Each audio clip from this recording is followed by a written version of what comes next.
Seorang siswi SMP di Mojokerto tewas dibunuh oleh teman sekelasnya. Siswa berinisial AB nekat membunuh korban, yaitu teman sekelasnya berinisial AE hanya karena masalah sepele. Pembunuhan dilakukan bersama temannya AD. Lantas apa yang membuat anak bisa melakukan tindakan kejam? Kita akan membahasnya bersama sosiolog UIN Jakarta, Satiti Sakuntala.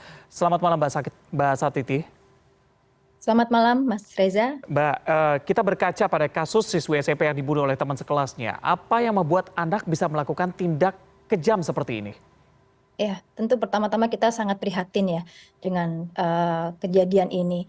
Dan kalau yang bisa kita amati bahwa mengapa sih bisa terjadi hal ini, bahwa yang pertama adalah lingkungan yang tidak kondusif, di mana anak yang tumbuh dalam lingkungan yang penuh dengan kekerasan, misalnya kejahatan, dan juga paparan dari pengaruh penyalahgunaan obat-obatan terlarang, termasuk tadi juga miras disebutkan tadi kan, dan itu mengembangkan perilaku yang negatif secara terus-menerus sehingga mereka cenderung menganggap bahwa kejahatan yang seperti itu adalah hal yang wajar.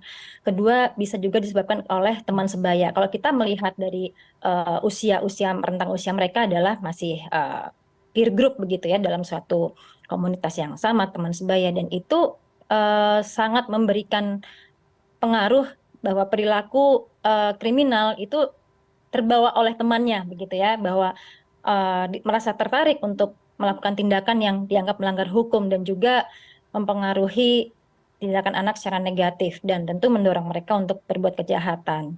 Selain itu juga faktor keluarga, masalah kedekatan dengan orang tua, selain itu juga masalah ekonomi yang mungkin menyebabkan orang tua harus bekerja sehingga mereka tidak mendapat kurang perhatian dari orang tua teman keluarga, dan itu sangat memberikan pengaruh negatif.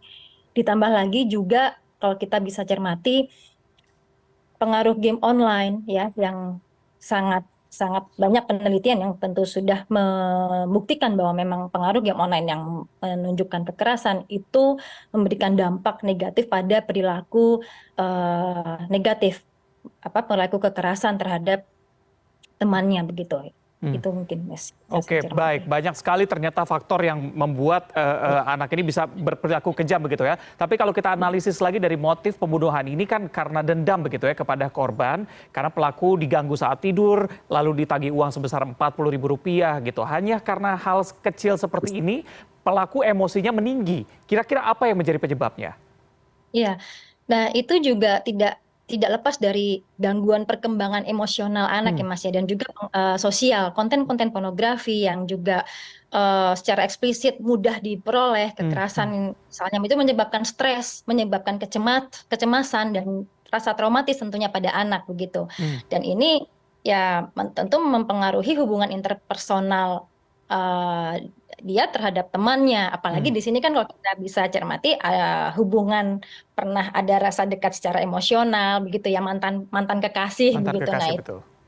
betul, dan itu akan memperburuk bahwa oh ini bisa saya jadikan sasaran begitu untuk dilakukan tindakan kekerasan tadi. Oke, Mbak, ini kalau dilihat kan memang bukan kejahatan pertama yang dilakukan oleh kedua pelaku. Keduanya sudah Ya, 12 kali melakukan aksi kejahatan seperti pembegalan, jambret juga, ya. pencurian sepeda motor juga, sampai akhirnya polisi menemukan banyak sekali sepeda motor di rumahnya begitu ya. Apakah eskalasi anak yang melakukan kejahatan itu selalu meningkat? Dari yang tadi misalnya hanya melakukan kejahatan kecil sampai sekarang melakukan kejahatan yang cukup keji begitu.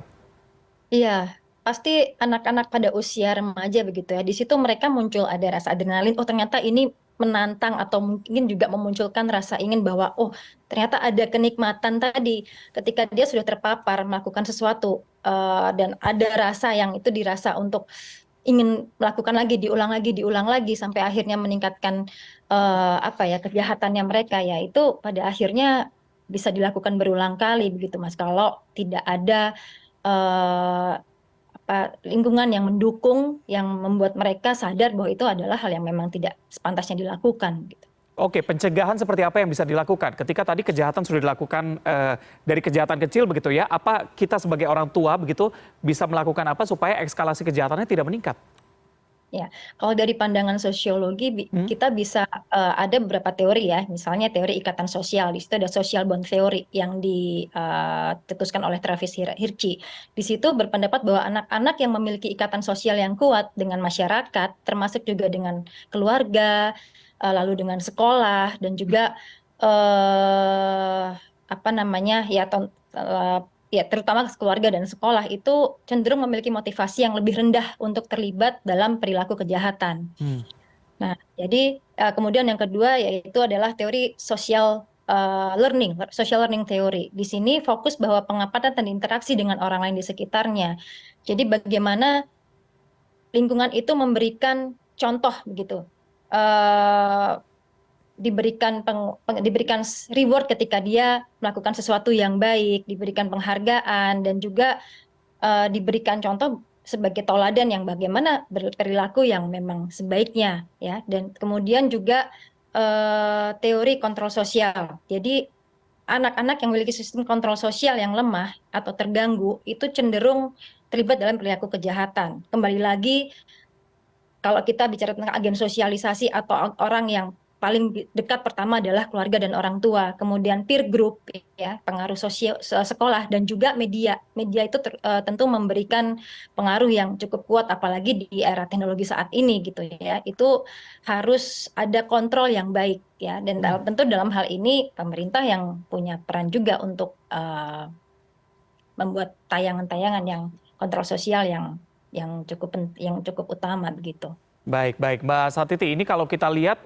ada beberapa kasus belakangan memang yang melibatkan anak menjadi pelaku serta korbannya. Misalnya kita mundur beberapa bulan lalu ada kasus anak yang dibunuh oleh anak juga yang akan menjual organ tubuhnya begitu ya pada Januari lalu. Apa analisa Anda terkait banyaknya remaja yang melakukan perilaku agresif ini? Ya, beberapa anak mungkin terpengaruh ya secara emosional kembali Hmm. lagi tadi oleh konten-konten kekerasan, terutama misalnya dalam game online. Kalau boleh saya ambil contoh satu game online yaitu GTA gitu ya, Grand Theft Auto yang ketika kita bermain game itu kita bisa menjadi siapapun, bisa berbuat apapun, termasuk tindakan kekerasan, termasuk pelecehan seksual, begitu, mencuri mencuri uang, mobil dan segala macam. Nah, itu kan tentu wah ini kayaknya asik juga nih begitu ya. Ada muncul eh, ketika dia tidak mendapatkan contoh yang di lingkungannya mungkin seperti itu juga. Jadi konten-konten yang seperti itu mengandung kekerasan tidak mendidik gitu ya. Jadi itu mengembangkan bagaimana bagaimana keterampilan kognitif atau sosial mereka itu dikembangkan dengan baik gitu sih, Mas. Oke, baik. Lagi-lagi pentingnya peran dari orang tua, keluarga, dan juga mungkin agama sebagai dinding Ya, pembatas begitu ya, agar anak tidak menjadi korban maupun tidak menjadi pelaku dari kejahatan. Terima kasih sudah bergabung malam hari ini, sosiolog sama-sama, UIN Mas. Jakarta Terima Satiti kasih. Sakuntala. Selamat malam. Selamat malam.